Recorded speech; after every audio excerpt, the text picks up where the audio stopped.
Welcome to the HCI family of podcasts. We're your source for personal, professional, and organizational growth and development.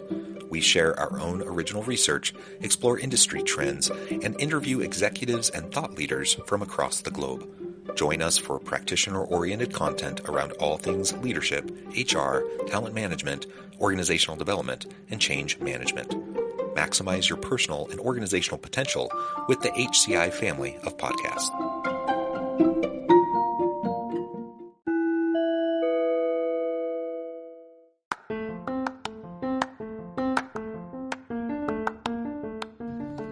Welcome to the podcast. In this podcast episode, I talk with Shawn Shewchuk about leveraging a growth mindset to level up and achieve.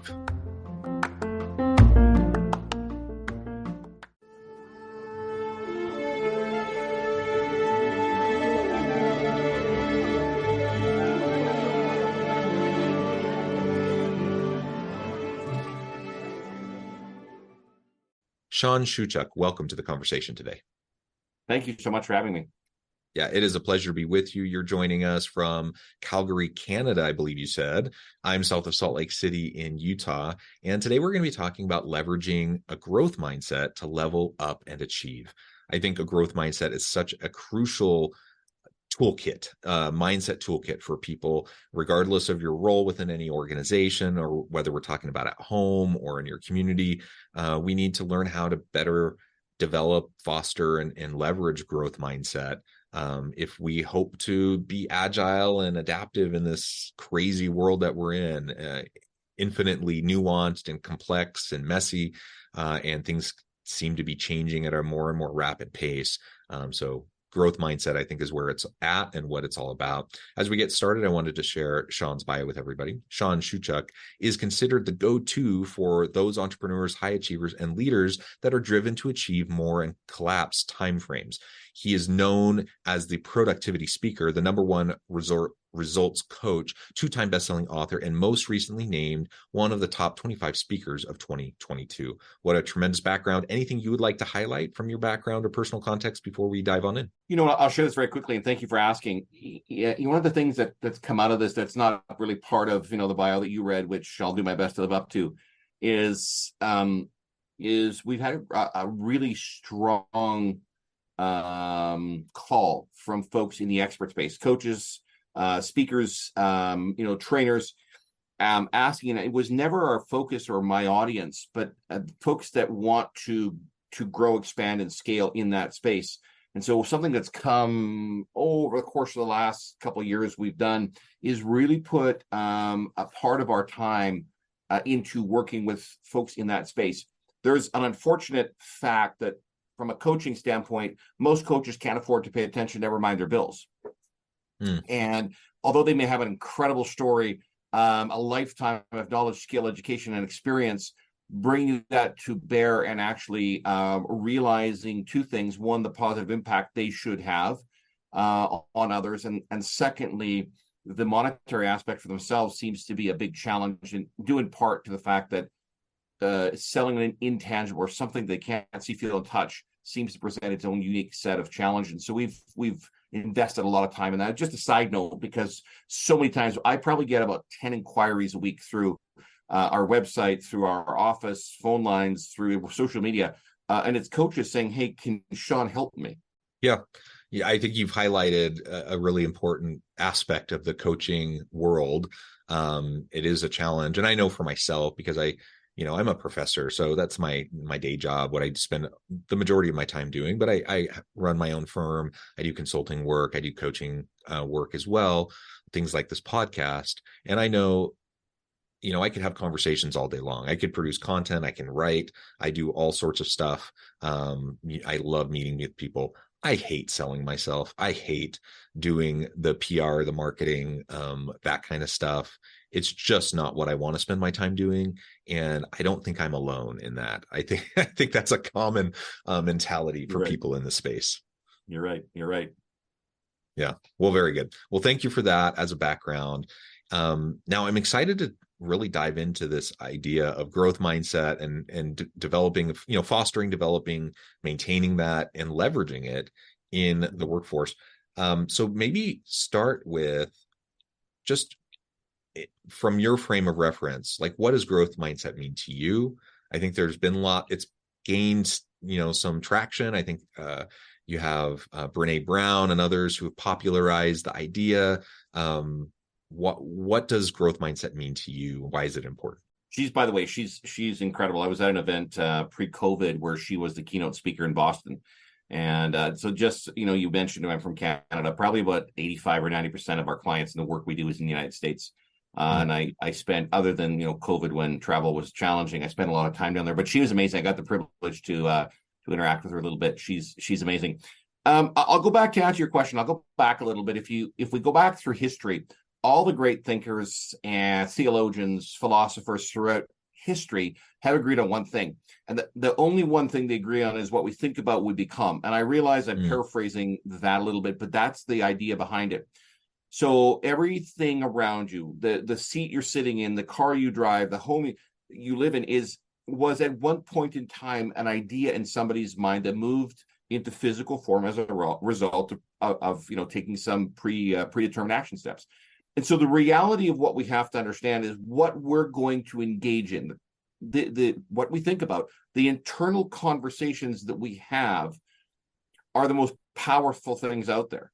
If you, and there are people that will debate me on this, but if we start looking at those out there who have achieved success, whatever that means to them, everything was based on a decision. Your life, every single one of us, your life is based on two things. One is the decisions you make.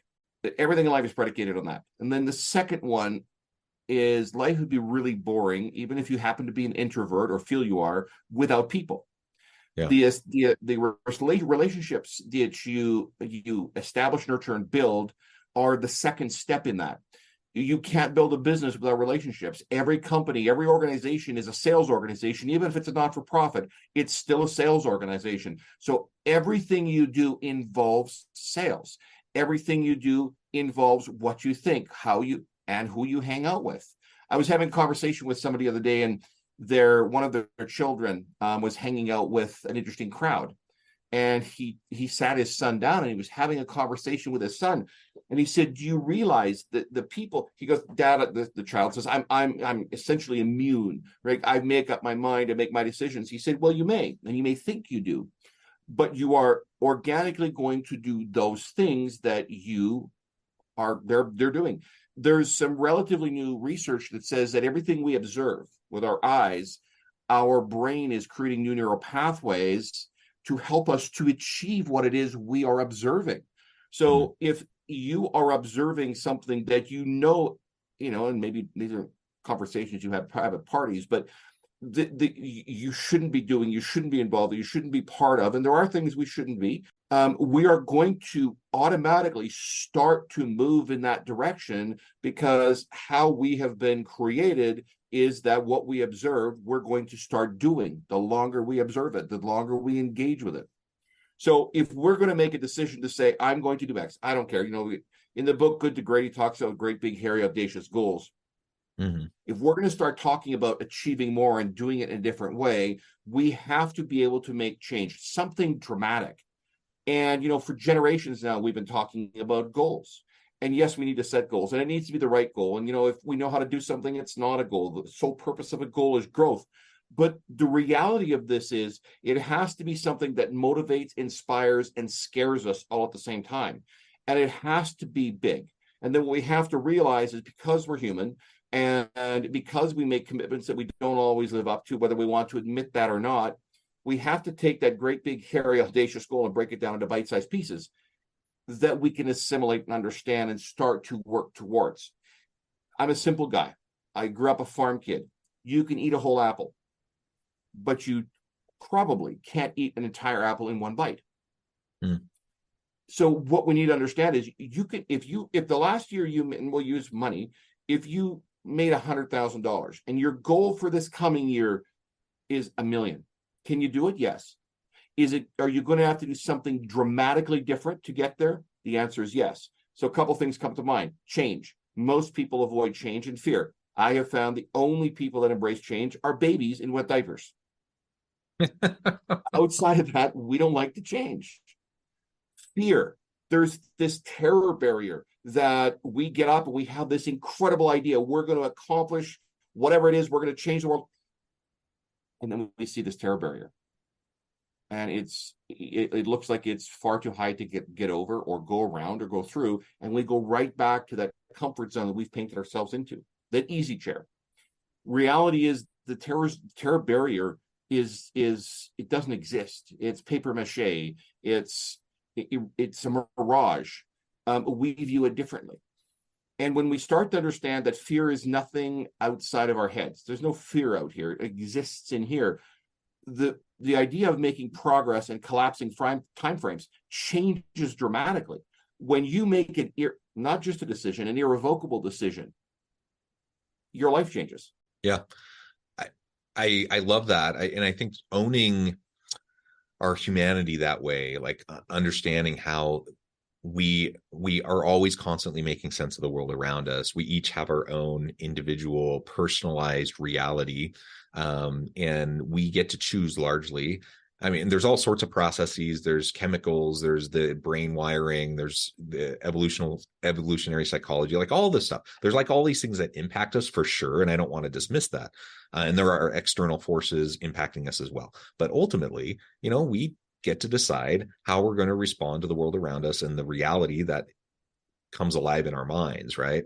And so if we recognize that, and then we can, choose to lean into the change, recognize that our evolutionary nature is, fight or flight, that we don't like change. We like at least the illusion of stability and security and, the faux, consistency, like that's where we gravitate towards, but we don't need, like, we're not stuck there. Like we can choose to do something differently. We can choose to recognize that, oh yeah, our evolutionary brain, puts us in this certain mode of fight or flight, when we're faced with challenging situations, or when we're faced with change. Once we recognize that, once we can, go through the internal dialogue to respond to that when it's happening, so that we're not just reactionary, then we can choose to face change in a different way, where we're not as we're not as resistant. We're not as like immediately putting up walls around us to try to keep us safe and secure. And once we recognize the value of change and what that brings to the table for us and our own ongoing evolution personally, for our teams at work, etc., then growth mindset becomes a natural output of that, right? It becomes like the next thing. Okay, change is inevitable. Change is all around us all the time. We need to learn how to lean into that change. How do we do that? We do that through growth. We do that through continually developing ourselves. You referenced sort of the leadership component there, and I think that's an important topic to delve into, because for those of us that are leaders, that lead a team, or I've worked with organizations and divisions of companies and not-for-profits and NGOs all over the United States, Canada, some in Europe. And at the end of the day, it's people. And, people can be the greatest resource, or they can be the opposite. It's really dependent upon the leader. And, I've often said this: people don't quit a company, they quit their boss. And there's a reality when we start talking about leadership. Leadership is not anything to do with, the title that appears on a business card. This is really about how we show up. And if we're able to, from a leadership perspective, give of ourselves in a way from leaders that shows what has to happen. If we go back to the 1970s, leadership style was, communication was one way.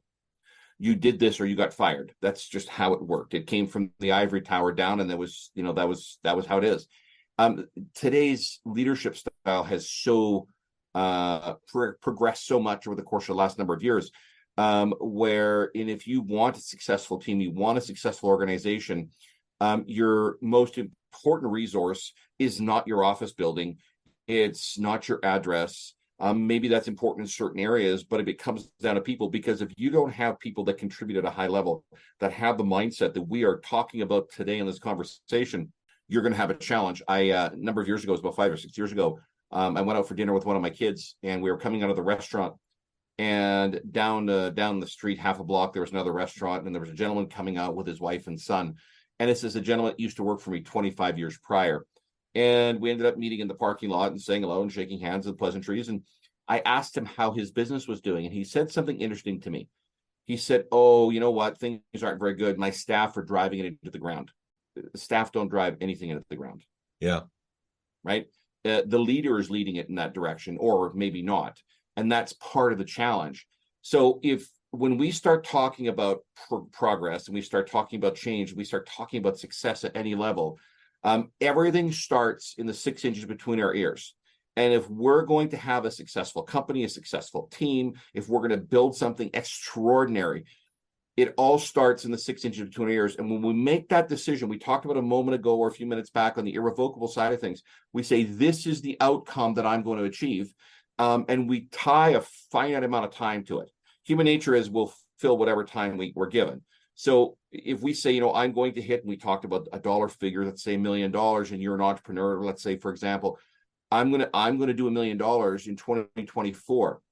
What we need to understand is just saying it isn't going to make a difference. We have to be able to reverse engineer that and say, okay, what is it has to happen every month, every week, every day? And if you happen to be a guy like me with maybe a touch of undiagnosed ADHD, what has to happen every hour in order for me to attain that? And when we start to understand that what more of the same gives us more of the same, what got us to where we are isn't going to take us where we want to go, we then can start to make those shifts and changes based upon that irrevocable decision from a mindset standpoint, how we view things. If you wake up every morning and you don't want to get out of bed and life sucks, your whole day is going to be that way. And then it stretches into the week and the month, etc. And, this is where some of us encounter some of the challenges we see going on today. Yeah. Yeah. So let's assume for a moment, like we're able, ourselves, members of our team, we're able to get people on board to recognizing the importance of growth mindset and developing it.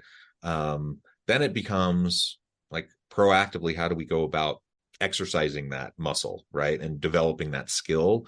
Once we start to develop that skill, then it's a question of, well, how do we then fully leverage it within an organizational context, within a team context, to help us achieve more? One of the first things that I think happens when we start making a shift and a change is there's a certain level of, we're uncomfortable. It's unknown territory. And from the leadership perspective, it's about understanding that the folks we have the privilege to work with are going to experience that as well. And it's about taking them through an experience. One of the things, and I was working with an organization, they have offices incidentally, both in Canada and US, and in where I'm in Calgary and down in Dallas, and incredible number of staff and people. They have offices, in the energy sector, because that's kind of the both sides of the border where I am and in Texas. But and when they started to understand the leadership standpoint and the ivory tower that they needed to make a shift and a change, there was an incredible amount of resistance. And at the end of the day, if you need to motivate somebody, the biggest part about it is helping them to understand what it is that they benefit. We are, whether we want to admit it or not, we're closet narcissists. If you talk to somebody and you want to engage in conversation with them, our favorite topics is talking about us. If the sweetest music that your ears can hear is your name, right? If I say, "How are you?" That's great. If I say, "How are you, John?" Well, that makes a whole difference to us. And so when we start to personalize this for people, one of the things I've done a lot of times, especially with leadership when I go in, is helping the leadership. And we're talking about brilliant people who have built some of the most incredible companies in the world, the best teams in the world. But when they start to understand that people sometimes follow them because they feel they have to, not because they want to, it changes the dynamic of the conversation. And so when people start to experience something that motivates them, and that comes from leadership, if we start to have conversations around what is important to others, it changes the dynamic of whether we want to, in human nature, whether we want to engage. And so it's about service. If you're able to provide that level of service, and I don't mean you're going and becoming someone's servant, I mean listen, how you serve and support in a role of a leader changes the dynamic of the response you get from them. And when people are responding rather than reacting, change is imminent. And it's positive because that's where the leader is taking them.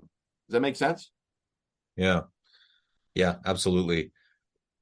So I guess moving into the rest of our time, let's really hone in on this idea of leveraging the growth mindset. We want to exercise that muscle. We want to develop it. We want to sustain it and maintain it. But it's one thing for me to foster a growth mindset myself, and even the personal growth that can come from that. That's all wonderful. But in my mind, when I think of the word leverage, I think of something a little bit different. Like I'm now taking whatever that mindset is, that skill set that I might have, and I'm catapulting it right into greater levels of achievement, greater levels of productivity. It's not just about me anymore, about my own personal growth, but I'm leveraging it now into the team, into the organization. What do you think about in terms of this leveraging component? How do we leverage growth mindset into achievement and productivity and greater efficiencies and just doing cool stuff? Well, I'm maybe my approach is a little bit different. I look at productivity as the description of productivity is any action step or activity that moves you in the direction of your goal or objective. So we've been talking about productivity for generations. We've been saying, we have to become more productive. If you look at the average person today in the United States, they're productive 4 out of 24 hours, which is not an exceptional amount. If we help folks to understand, and this is what I spend a great deal of time doing, if we help folks understand what those high leverage activities are that are going to ensure that they achieve what it is they have set out to or collaboratively committed to. So remember, we talked about a few moments ago about reverse engineering. So let's say it's someone's goal within an organization, a team environment, that they achieve a certain level of proficiency, of sales, of whatever that target or objective is. If we reverse engineer that and we say, here's what has to happen, and they will do this. There's a formula to this. Here's what has to happen every month, week, day, maybe even hour, in order for us to achieve this target. And we break this down. What that means is, in order to increase productivity, the only thing they are taking action on are those high leverage activities that are going to move them in the direction of their goal or objective. That means they're going to know and understand what it is, the activities that they're currently probably doing, and most people have things they shouldn't be doing. What are those things that you shouldn't be doing? If you're engaged in activities that are non-productive based upon what you have set as a goal or objective, or have collaborated with it within a team matrix of what you should or shouldn't be doing to achieve this, and maybe it's not about a shouldn't be doing, but you can't grow, expand, or scale. You can't succeed at any level. And this is the transactional side of having a positive mindset. You are unable to do that if you're focused on the things that are going to hold you back. So from the transactional aspect of this, we need to make a determination. What are those predetermined action steps that are going to ensure we achieve what we set out to?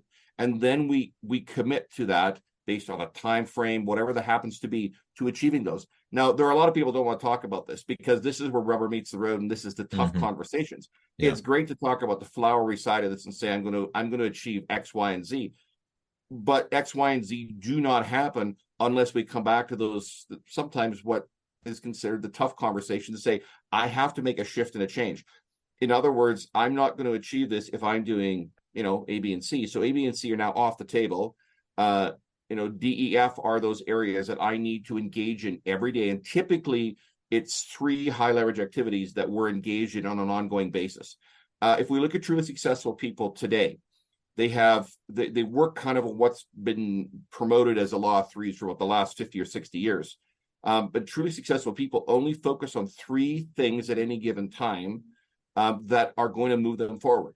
Now, that doesn't mean they don't have more than 3 things on the go. It just means they're only personally engaged in those 3 things that are high leverage. And if we focus on, throughout my last book and some of the material that we use, we call them HLAs, high leverage activities. If you are constantly aware of and focused on and engaged in those high leverage activities, you will achieve what it is you set out to. If we reverse, if we want to call it that irrevocable decision that we made at the outset to say, this is what I'm going to do, come hell or high water, the skies can be falling, this is what's going to happen, we'll achieve that. That doesn't mean there aren't going to be challenges. That doesn't mean we're not going to face, an uphill battle in certain things. And this is where most people give up. They're faced with something they perceive as insurmountable, and they go, okay, I'm done. I'm out. There's no way on God's green earth I can do this. And they throw in the towel. I've built, and I share this because I'm no better than anyone else. And if you would have told me, 50 some years ago as a farm kid that I would be doing what I am doing today, I would have probably laughed at you or worse. I'm, I was an introvert. When I moved from small town to big city and I worked for a cell phone carrier when I was in university, I remember them having a group. They brought some speaker in from the Eastern Seaboard, and he said, I want you to go around the room and shake hands and introduce yourself to everybody. And I stood at the back of the room. Cell phones weren't quite as smart then as they are now. And I remember, staring at my shoes to make sure they were still shiny, because the last thing I wanted to do was go shake hands with a bunch of strangers. Not because I was worried about, the physical contact. It wasn't who I was. Yeah. If we can get past some of those things, and you can, it's not an if, but we have to make that decision to do that hold us back. We can make that shift in the change. And it really comes down to what we just talked about, understanding what we shouldn't be doing. And in a team environment, one of the things that happens is you work together to find out what it is you should be doing, and put a focus on an emphasis on those things that you should be doing, those high leverage activities that are going to make the shift and the change and deliver the outcomes based upon, and we use the term from Colin's book, Good to Great, Big, Hairy, Audacious Goal. Yeah, I love it. Shawn, this has just been a great conversation. I know at the time I need to let you go, but before we wrap things up for today, I wanted to give you a chance to share with the audience how they can connect with you, find out more about your work, and then give us the final word on the topic for today. I want to thank you for having me on. First of all, if you want more information, go to changeyourresults.com. If you're a coach expert out there, go to something we just did. It's called linefactorcoaching.com. Take a look around. It's something brand new that's launching in November. Listen, if you want to increase productivity, you want to get yourself to a place that you haven't been before, do a little introspection, find out what you think you should do differently, make that shift and change, and make the irrevocable decision to do it, and then execute. It's not about taking action. It's about executing on what those predetermined action steps are. Great. Thank you, Shawn. It's been a pleasure. I encourage the audience to reach out, get connected, find out more about what Shawn can do for you. And as always, I hope everyone can stay healthy and safe. They can find meaning and purpose at work each and every day. And I hope you all have a great week.